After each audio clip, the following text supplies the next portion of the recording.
Today, Katie Seppage, picture here, tells us a lot. She was fun, loving, vibrant, outgoing. She was a leader in her age group. She made things happen. Katie, beginning in January of 2002, was in her last year of grad school.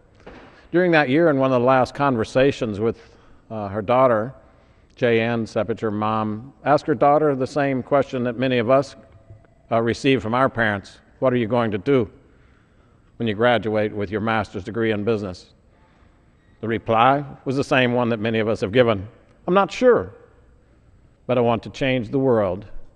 That's what each one of us as parents aspire to in our children. That's what each one of us try to train them for. And Katie was at the point of decision. She was on her way until her journey of life was brutally interrupted by someone who raped her and strangled her. Then they burned her body and left her body abandoned at a dump site. Now, there was a full DNA sample under Katie's fingernails attesting to Katie's character, but the uploaded DNA did not match anything in the government database.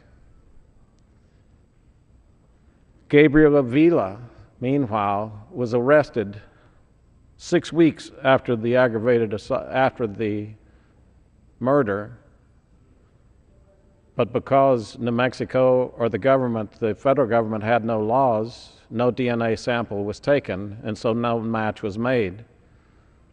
3 years Mr. Avila walked free in the streets of America, in the streets of New Mexico, after having committed this horrendous crime, but there was nothing to link them until New Mexico passed a statute very similar to this one that we're passing today that simply said we're going to collect DNA samples when we have people who are under suspicion of violent crimes.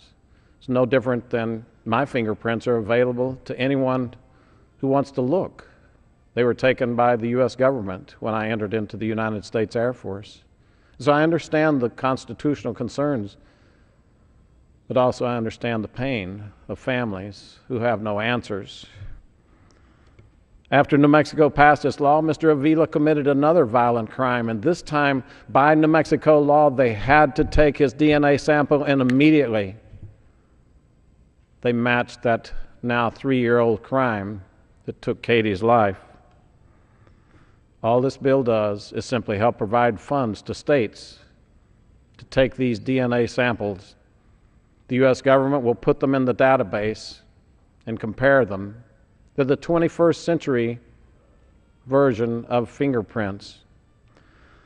1 in 6 American women are victims of rape or attempted rape. 90% of the people who commit the crimes are repeat offenders like Mr. Avila, and yet they walk free because we care more for the rights of perpetrators than victims. This bill will not prevent violent crimes, but it will help stem the tide of the repeat offenders. Dave and J.N. Seppage, Katie's parents, have worked tirelessly, first to get the bill through New Mexico and then to get it to the attention of the federal government. And the bill stands poised here on the floor of the House of Representatives today, asking that we, can I get 30 more seconds? Asking that we as Americans and we as legislators take a stand on behalf of the families who have young daughters and young sons that want to change the world. And maybe, just maybe, we'll do something right here. Katie's legacy will live on no matter what we do here today because of her parents and because of her sacrifice. I humbly suggest that we would want to pass this bill and yield back my time.